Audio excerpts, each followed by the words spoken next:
Welcome back to What Arty Noobs with General Disturbance.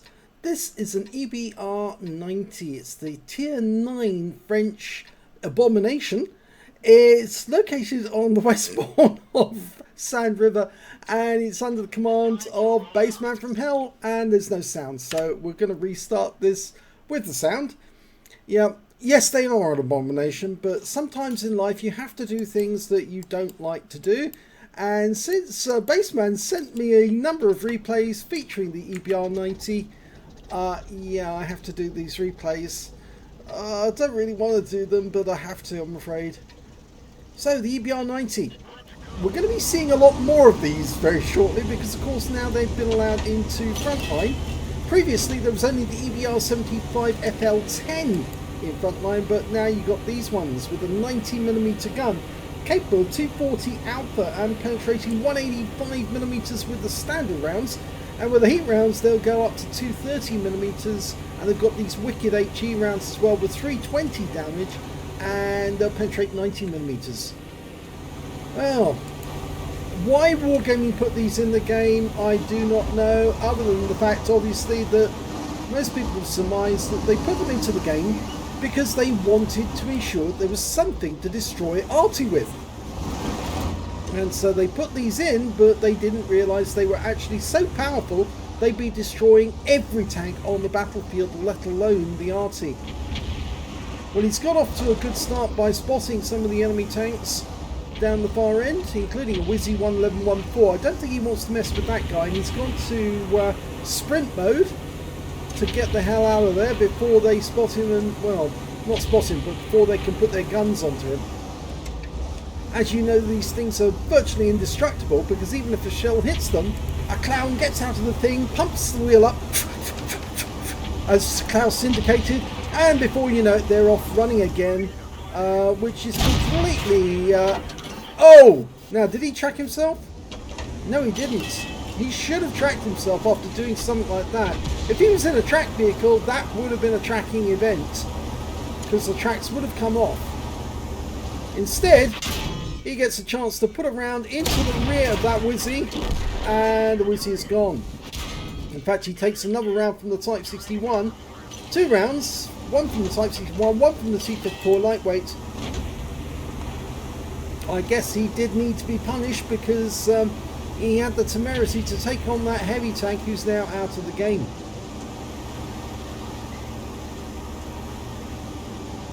Now, this is the first of 2 replays in this video, and there's another video to come featuring the EBR90. Yeah, so I'm afraid I have to put up with this torment for a while. Now, the cruise speed on this tank, this light tank is, well, light tank, it's not a light tank, it's an armoured car. 65 kilometers an hour on standard, 83 on sprint. So it's very fast when it's got sprint mode, but it doesn't corner so well. I think he's using standard mode at the moment, is it? Or is he on sprint mode? No, he is on sprint mode at the moment. And as you know, these things go the same speed forwards as they go backwards.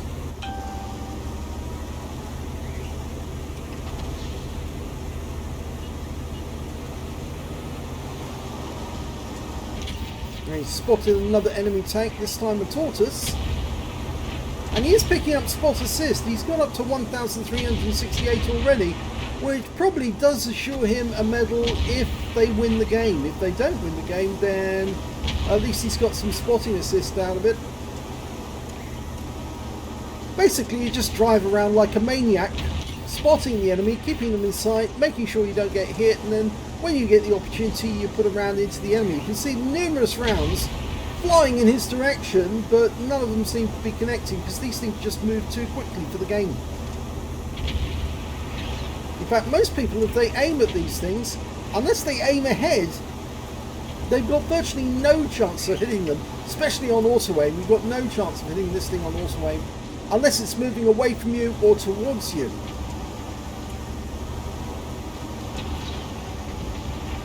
Still rounds coming near him, but so long as he keeps manoeuvring, it makes it very difficult for the enemy to get a shot. I just don't think that Wargaming actually considered the detrimental effect upon the game. It actually has turned it now into Mario Karts. And these things, although some of them are not undefeatable, because some of them do get taken out by Arty if they do a predictable act. The fact of the matter is now, if one team has these armoured cars and the other team doesn't, then the team with the armoured cars wins the game. It's as simple as that. Even Klaus Kellerman's recognised this, and Klaus, with his comment today saying he liked the fact that Wargaming had nerfed Arty, has shown that he's actually an Arty hater, which I wasn't too particularly happy about. That definitely got a down tick from me against his video. If you ever say you hate Arty, then you're an Arty hater. And you're not going to get help by Arty, and there goes the GW Tiger. Oh dear. Well, the enemy's still got one Arty in the game. It's an Object 261, tier 10. But without their Arty support, the enemy team's going to find it difficult, and he gets around into a Conway, who then dies, going for the 1-2-1. Hits him, but he doesn't pen. Standard reload time for this gun is 7.8 seconds. And, well, Bassman's managed to get 7.15, so he has reduced it a bit. And the enemy, oh, well, they're losing very badly now. They're down to just 4 tanks left. And I think he's going to give up moving here and start shooting at the enemy. He's got a shot on the back of that tortoise, but unfortunately he couldn't get a pen. But now the tortoise is in an impossible situation. Oh, now he might get a shot. Or, no, might not. And there goes the tortoise. Only one enemy left and he's wiped out. So the first game is a victory for the Bassman.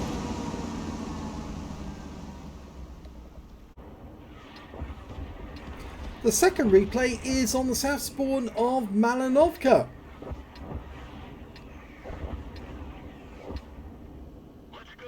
Game on, and no sound again. So we'll restart this. This time round we should have the engine noise. Yeah, Wargaming, fix your replays. This happens far too often.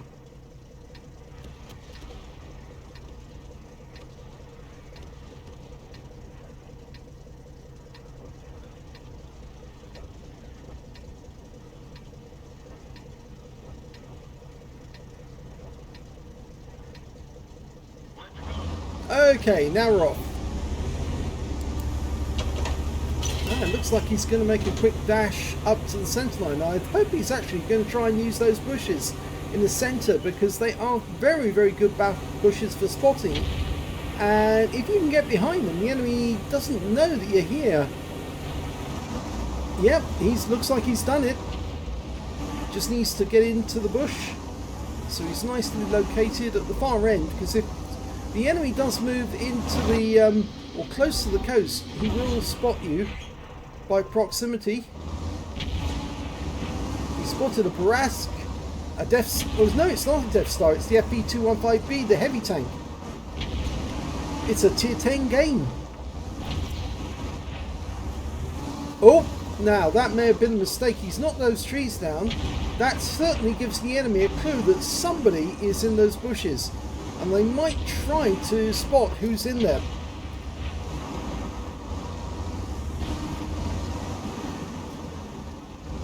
He's also now spotted an FE4005. And he's picking up loads of stun assist off this one, or spotting assist. 3,405 now. Massive amount.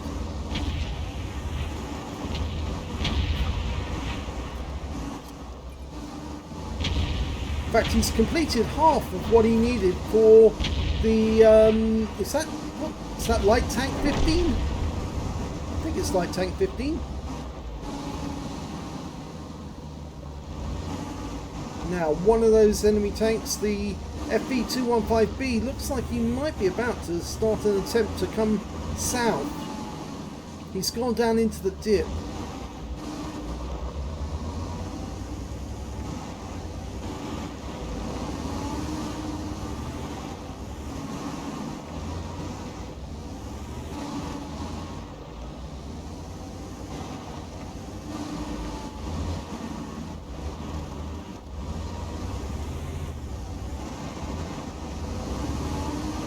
now that's what he was doing by extending the trees and knocking them down, providing himself with more cover.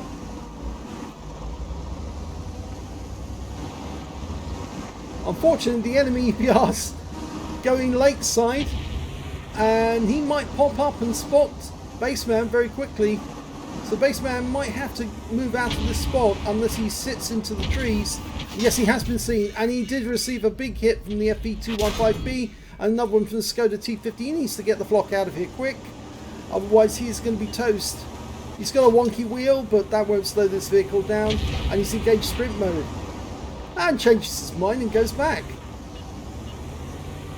The EBR is still behind you, Bassman. He's still over there. Or was. Yep, there he is. He's still intent on getting more spotting. And the enemy EBR has been wiped out, so at least he's out of the equation. The Uda's 16 got him.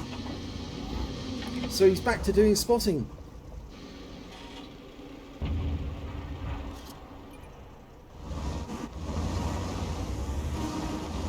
He's now up to 6,263 hit points of spotting. It's going to be a massive score at the end of this game.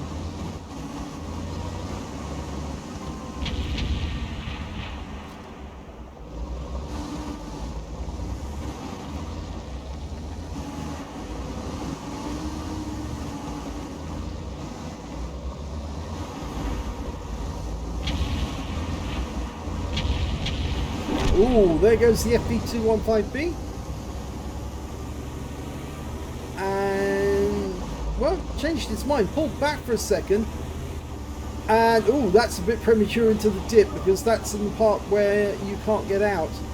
But he survived.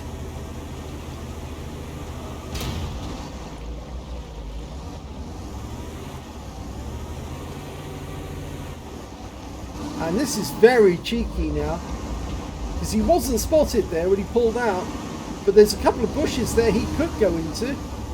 Instead he's choosing to go into these ones, and I think the reason for doing so is more to do with the fact that you can make a quick escape from that spot.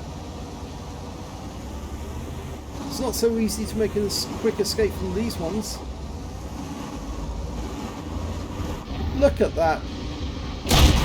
And he kills the 103. He's not going to be too happy about that. And now he's got a Heshbon to deal with. I know people like calling it the other name. I don't. I think this is designed to fire Hesh, and that's what it does. Oh, he's looking this way.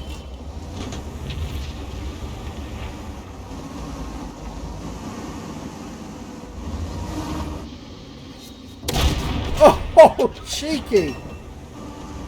So 2 kills now.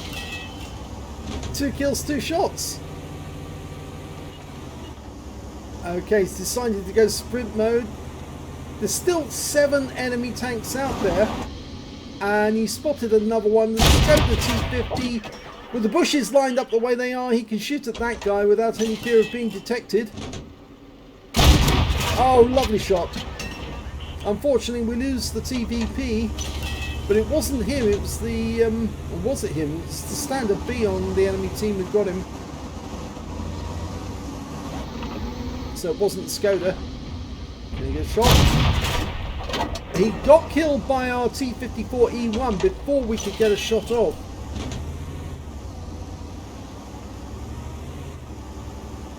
And before our shell reached him anyway. E75 spotted in the wood, but I'm pretty sure there's another enemy over in the bushes to our left. Kampfpanzer. Nice.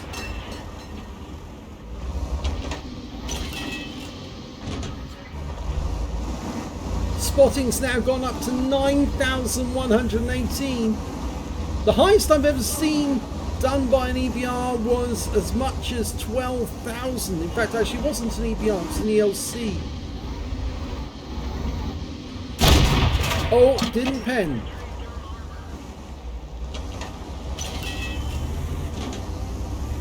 T54E1's decided to go into the wood anyway. There's only 3 enemies remaining, an AMX-50B, Centurion Action 10 and a Standard B.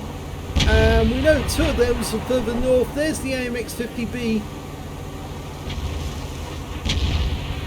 We can get a shot on him.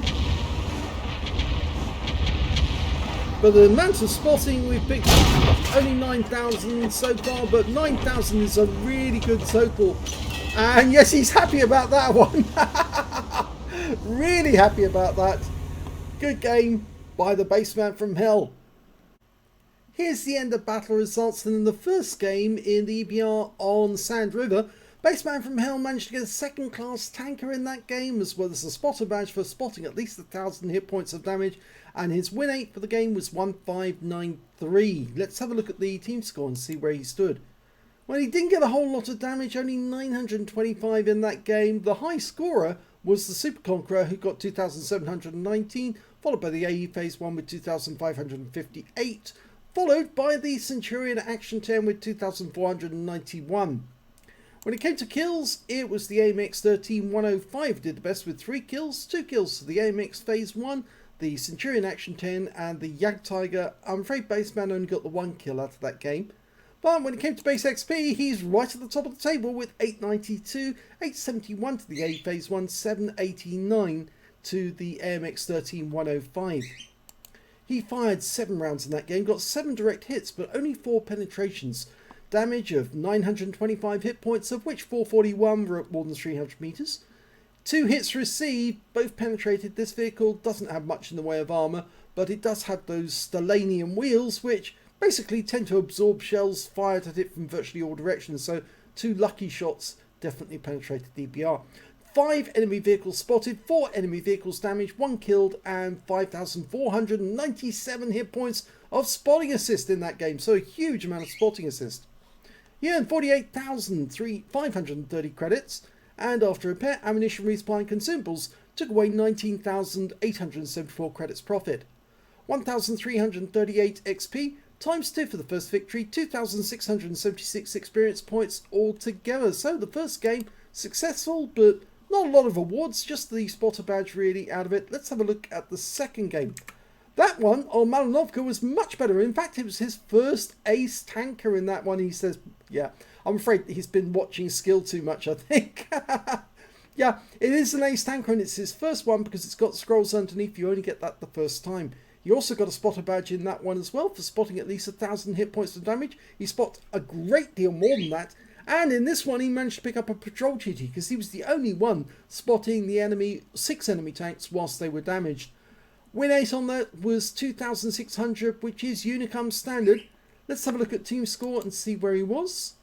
Well, mid-table or bottom third of the table with 1,317 hit points of damage. The high scorer in this game was the AMX-50B on the enemy team with 4,482, followed by our Jagdtiger with 4,025, and the third highest was our Standard B, who got a Leather Slayer's medal and 3,804 hit points of damage.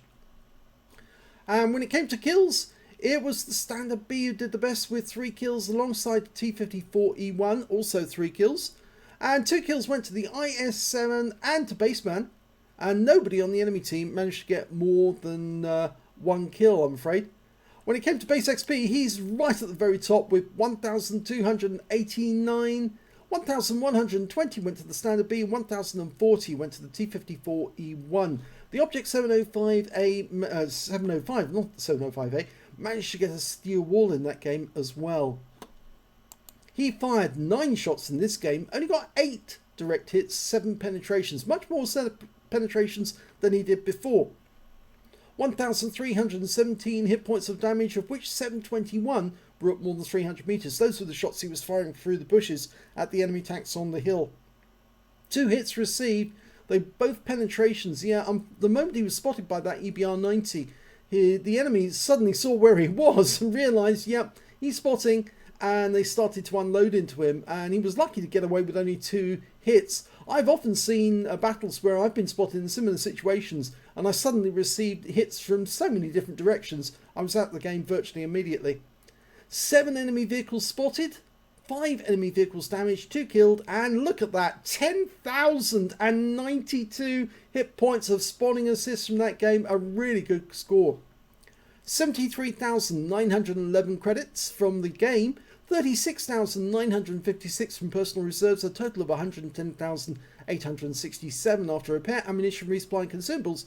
He took away a profit of 60,146 credits. 25 bonds from the game, it was a tier 10, 1,933 XP, no multipliers, so that's all the experience points he took away, but two very different games, but a very good result in the second one, and he got damage on the enemy as well as kills, which is satisfying. The Striv 1030 didn't know what hit him. Well, that Death Star, not Death Star, the Heshbon deserved to die, so it wasn't, it was just a mercy killing, you might say. So, I hope you enjoyed both those replays. If you did, please give this video a like, do subscribe to our channel, leave a little comment down below because it feeds the algorithm.